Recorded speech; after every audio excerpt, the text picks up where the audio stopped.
ایسے وقت پر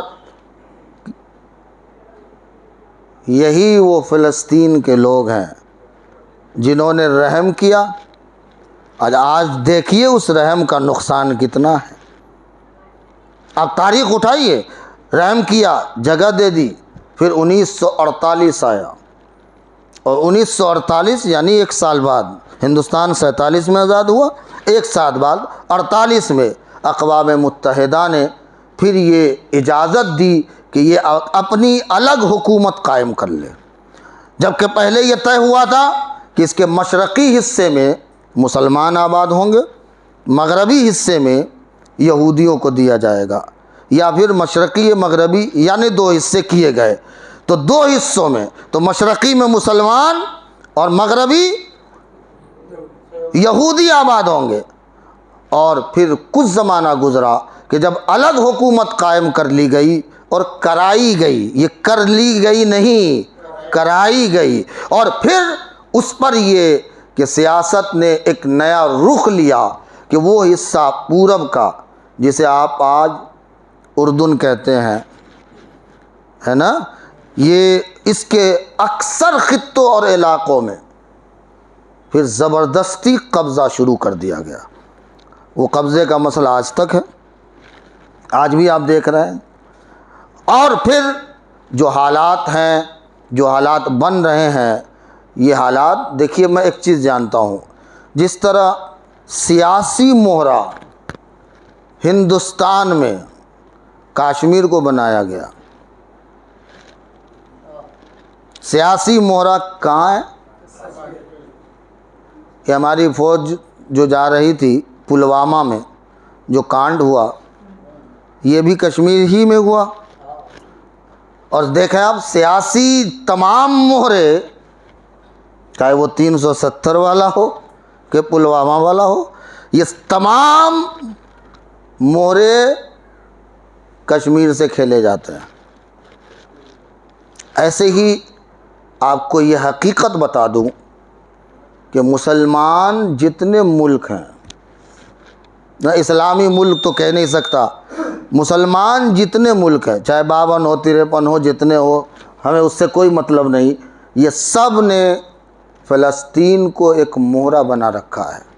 سیاسی اعتبار سے مہرے کے سوا کچھ نہیں ہے، جن کو جب جیسے استعمال کرنا ہو، وہ فلسطین کی آبادی کو، فلسطین کے مسلمانوں کو ایک طرح سے اپنی سیاست کا اڈا چمکانے کے لیے استعمال کرتے ہیں۔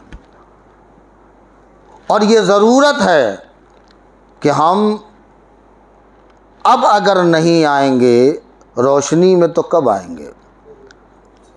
اور ظاہر ہے کہ روشنی آپ کو کب ملے گی؟ جب آپ کے پاس علم ہو، جب آپ کے پاس علم ہو۔ اور دوسری بات اہم جو آپ کے ذہن نشیں رہے کہ یاد رکھیے، یقینی طور پر ابھی ایک صاحب نے کوئی فوٹو ڈالا تھا کہ اسرائیلی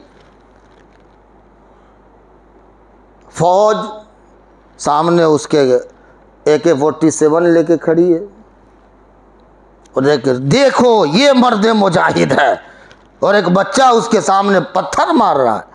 ہماری قوم نادان ہے، ہماری قوم بے وقوف ہے۔ آپ کو معلوم نہیں ہے، کبھی کبھی بہادری کام آتی ہے، اس میں کوئی دو رائے نہیں، مگر آپ تدبیر سے خالی ہیں۔ اس کا نام بہادری نہیں ہے، اس کو بہادری میں نہیں کہوں گا، کم سے کم میں تو نہیں کہوں گا۔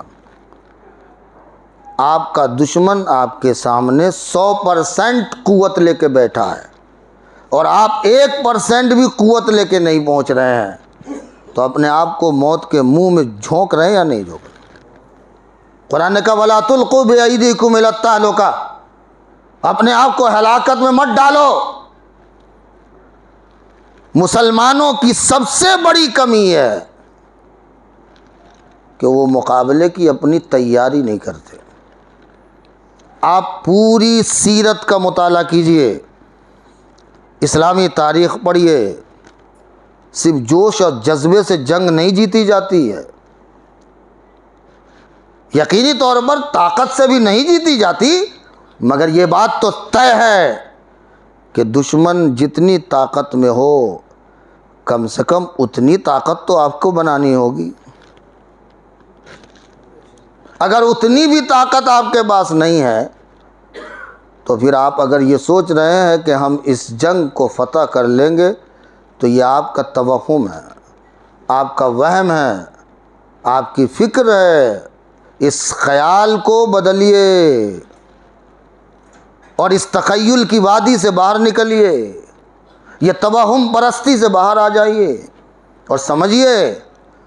اس لیے میں اکثر کہتا ہوں، تھوڑی بات کڑوی ہے، میں اکثر کہتا ہوں اب مسلمان یہ وہم نہ پالے کہ ہم حکومت کریں گے۔ وہ موقع آپ کو مل گیا، اب وہ موقع پھر ملنے والا نہیں ہے۔ ہم حکومت کریں گے یہ نکال دیں۔ اب آپ کی حکومت یہی ہے کہ علمی میدان میں اپنی نسل کو آگے بڑھائیے۔ آپ اپنے بچوں کو تعلیم کے اسلحے سے مسلح کیجئے، آپ اپنے بچوں کو تعلیم کی زینت سے آراستہ کیجئے۔ یقینی طور پر یہ وہ اسلحہ ہے جو آپ کو قوت دے گا، یہ وہ اسلحہ ہے جو آپ کو اتنی تقویت بخشے گا کہ فیوچر میں، مستقبل میں آپ کے یہی تعلیم یافتہ بچے اس معیار کو پہنچیں گے کہ لوگ نہ چاہتے ہوئے بھی اس کا معیار دیکھ کر اسے اپنا تخت دینے پر مجبور ہو جائیں گے۔